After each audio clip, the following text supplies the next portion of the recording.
Bienvenue sur Africa 24 pour cette nouvelle édition du QG News. Voici les titres de l'actualité. L'émir du Qatar poursuit sa tournée ouest-africaine. Après le Sénégal, l'émir Cheikh Tamim Ben Hamad Al Thani a été reçu par le président malien Ibrahim Boubacar Keïta. Une rencontre qui a été conclue par des accords de partenariat. En Ouganda, le Parlement a voté ce 20 décembre la levée de la limite d'âge pour les candidats à la présidentielle. Un changement de constitution qui permet au président actuel, âgé de 73 ans, de briguer un autre mandat. Et puis en République démocratique du Congo, l'institution financière du COMESA va intégrer le marché financier national. La banque s'installera avec un capital d'investissement de 5 milliards de dollars. L'émir du Qatar, Cheikh Tamim Ben Hamad Al Thani, a entamé une tournée dans 6 pays d'Afrique de l'Ouest. Après s'être rendu au Sénégal, l'émir a été reçu par le président malien Ibrahim Boubacar Keïta. La rencontre a permis d'annoncer l'ouverture d'une représentation diplomatique qatari au Mali, mais aussi le financement par le Fonds de développement du Qatar d'un projet dans le domaine de l'éducation d'un montant de 40 millions de dollars. Des explications avec notre correspondant Mokhtar Bari. L'émir du Qatar, Cheikh Tamim Ben Hamad Al Thani, dans le cadre d'une tournée qui le conduit dans 6 pays d'Afrique de l'Ouest, a effectué une visite de quelques heures au Mali jeudi 21 décembre 2017. À la tête d'une forte délégation, il a été reçu en audience au palais de Koulouba par le président Ibrahim Boubacar Keïta. Cette visite fait suite à celle effectuée par le président malien à Doha en 2014 et en 2017. La visite de l'émir du Qatar se situe dans le cadre d'une tournée en Afrique de l'Ouest qui vise à consolider les relations de l'État du Qatar avec un certain nombre de pays dans la région, dont le Mali, qui est un pays frère, un pays musulman avec lequel le Qatar entretient une relation de coopération dans plusieurs domaines, mais aussi nous avons en partage un certain nombre de préoccupations, notamment la lutte contre le terrorisme, l'instabilité dans notre région. Le président malien et son hôte ont abordé les sujets de l'heure, à savoir le processus de paix au Mali, le G5 Sahel et la question palestinienne avec la reconnaissance de Jérusalem comme capitale d'Israël par le président américain Donald Trump. Les deux parties ont procédé à la signature de plusieurs accords de coopération dans le domaine du sport et de l'éducation, d'un montant de 40 millions de dollars pour le Mali à travers le Fonds de développement du Qatar. Le plan économique, le dernier forum de Bamako sur Invest in Mali qui s'est tenu, une délégation d'hommes d'affaires du Qatar était également présente et il y a des échanges en cours entre nos milieux d'affaires pour pouvoir avancer sur cette question. Mais essentiellement, il s'agissait vraiment d'une tournée qui a un caractère plus politique, de pouvoir vraiment sensibiliser les différents partenaires par rapport à la situation dans la région du Golfe. Et nous avons réitéré tout à l'heure la position du Mali par rapport à cette question. Le Mali n'a pas suivi les injonctions du royaume saoudien à rompre les relations avec l'émirat du Qatar. Mieux, le Mali a ouvert une représentation diplomatique en 2016 et le Qatar à son tour aura son ambassade sur les rives du fleuve Djoliba en 2018. En République démocratique du Congo, la région du Kasaï vient d'élire son nouveau gouverneur à la suite des élections législatives organisées ce jeudi 21 décembre. La zone stratégique, qui est au cœur de toutes les attentions, sera désormais gouvernée par l'ancien ministre des Sports, Denis Kambayi, qui est également ancien député national du PPRD, le parti présidentiel. Partisan du président de la République, Joseph Kabila, Denis Kambayi a obtenu un score de 12 voix contre 10 pour Martin Kabuya, un élu UDPS. Plus de limitation d'âge pour les candidats à la présidentielle en Ouganda. Un changement de constitution voté ce 20 décembre par les députés qui ouvre la voie à une nouvelle candidature du chef de l'État, Yoweri Museveni, à la présidentielle de 2021. Des explications avec Ibrahima Dioumaba.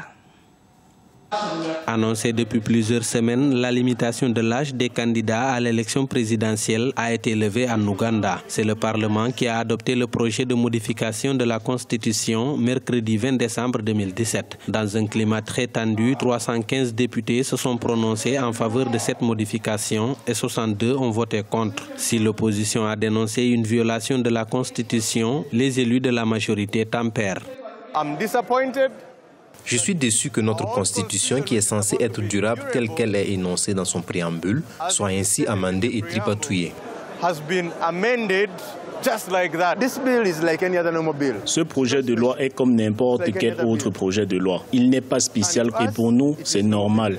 Il n'y a rien d'étrange. Le projet de loi d'amendement constitutionnel a été présenté au Parlement le 4 octobre 2017 par un député proche du président Museveni. Cela avait donné suite à 2 jours de bagarre dans l'hémicycle entre les députés de l'opposition et ceux de la majorité. Cette modification de la loi suprême est mal perçue par certains citoyens. Nous n'avons pas d'avenir politique dans ce pays. Le président Museveni est avant tout un dictateur militaire et c'est lui qui falsifie la Constitution. Tout est sous ses ordres. Toutes nos institutions, même le pouvoir judiciaire ainsi que la commission électorale, sont sous son contrôle. Cette nouvelle modification de la loi suprême ouvre la voie à une nouvelle candidature du chef de l'État, Yoweri Museveni, à la présidentielle de 2021 à 73 ans. En 2005 déjà, la Constitution avait été modifiée pour supprimer la limitation à 2 mandats présidentiels. Cette disposition a été rétablie par la nouvelle loi qui a également prolongé la durée du mandat des députés de 5 à 7 ans. Ainsi, les prochaines élections législatives auront lieu en 2023. Au Burkina Faso, le gouvernement a adopté ce mercredi 20 décembre son tout nouveau code général des impôts. Celui-ci permettra entre autres de proposer un accès plus facile aux usagers des services des impôts, mais aussi de lutter contre la fraude fiscale internationale. Plus d'explications avec notre correspondant Jean-Paul Ouedraogo, commenté par Ibrahima Dioumaba. Au Burkina Faso, la représentation nationale, en sa plénière du mercredi 20 décembre 2017, a adopté le projet de code général des impôts. Cette légitimation, selon le gouvernement, s'inscrit dans un processus de refonte du système fiscal en vigueur, entamé il y a de cela une vingtaine d'années. Un code plus avantageux, facile d'utilisation et applicable dès janvier 2018. Un code des impôts, c'est un texte qui se veut dynamique aussi. C'est-à-dire que on va pas, notre idée, en fait notre avis, nous pensons qu'il est partagé. C'est pas de dire on s'assoit pour que tout soit parfait avant d'aller de l'avant, mais le temps qu'on dise que c'est parfait, demain on va voir qu'on pourra l'améliorer. À ce moment-ci, nous pensons que simplifier cela va faciliter la vie des contribuables et lorsque le débat sera ouvert, il y aura des éléments complémentaires naturellement que nous allons prendre en charge. Le projet de réforme avait été approuvé par le gouvernement en septembre 2017. Il vise, à travers ces nouvelles dispositions, l'atteinte d'un objectif de recouvrement de 918 milliards de francs CFA en 2018 et induit désormais une hausse de la taxation sur le tabac. Celle-ci passe à un taux unique de 45% en lieu et place de 30%. Il en est de même pour les produits classés bas de gamme, standard et de luxe. Le code propose également l'institution, entre autres, de taxes sur les débits de boissons, les emballages plastiques non biodégradables et sur les plus-values de cession des titres miniers. Maintenant, le code général des impôts, c'est son édition première, tel que c'est dans notre configuration actuelle, permettra à tous les citoyens, à tous les Burkinabés, à tous les opérateurs, à partir d'un seul document, de se retrouver. Et il y a une cohérence dans l'ensemble des articles qui sont énumérés. Et ça permettra également de mieux lutter contre l'évasion fiscale. 822 articles composent le nouveau code qui met en exergue les bonnes pratiques fiscales du moment. Il a du reste été élaboré avec les soutiens d'un comité d'experts, parmi lesquels des nationaux. En République démocratique du Congo, la Banque de commerce et du développement de l'Afrique de l'Est et australe va bientôt intégrer le marché financier national.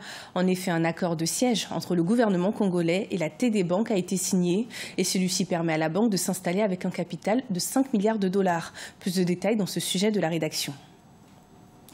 La TD Bank, la Banque de commerce et du développement de l'Afrique de l'Est et australe, prend place dans le marché financier de la République démocratique du Congo.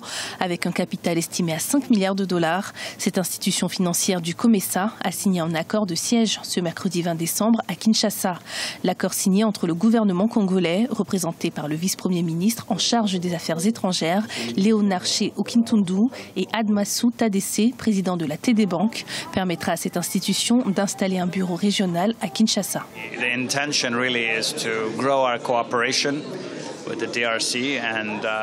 Nos ambitions consistent à développer de plus en plus notre corporation. Nous ferons le mieux possible pour soutenir les commerces ici en République démocratique du Congo et dans la région et appuyer les projets de microfinance en facilitant l'accès au financement. to support enterprises and businesses here in the DRC. La présence de la TD Bank sur le marché financier congolais va contribuer à résoudre l'épineuse problématique de l'inclusion financière, principal obstacle à l'épanouissement des petites et moyennes entreprises. Beaucoup expriment leur vœu de voir cette institution faciliter l'accès au financement, surtout dans le domaine agricole, porteur du développement durable. Vous avez la vraie économie qui est sous-tendue par la production de consommation, la pêche, l'agriculture et l'élevage. Mais nous sommes un pays porteur qui a énormément de ressources de ce point de vue, mais on n'a vu aucune banque prendre le courage de sortir des sentiers battus pour aller vers ces domaines qui est réellement porteur et qui peut faire la différence au niveau de l'économie. L'installation du bureau régional de la Banque de l'Afrique de l'Est et australe pour le commerce et le développement à Kinshasa va booster par ailleurs le développement de plusieurs activités commerciales dans la région. La TD Bank, qui peut miser sur son expérience dans le marché financier du continent et son imposant capital, aura cependant besoin d'un bon climat des affaires pour réussir dans un système bancaire congolais encore peu fiable, disent les observateurs. Ce journal a été préparé par l'ensemble de la rédaction. Merci de nous avoir suivis. Retrouvez dans un instant une nouvelle édition de l'information sur Africa 24.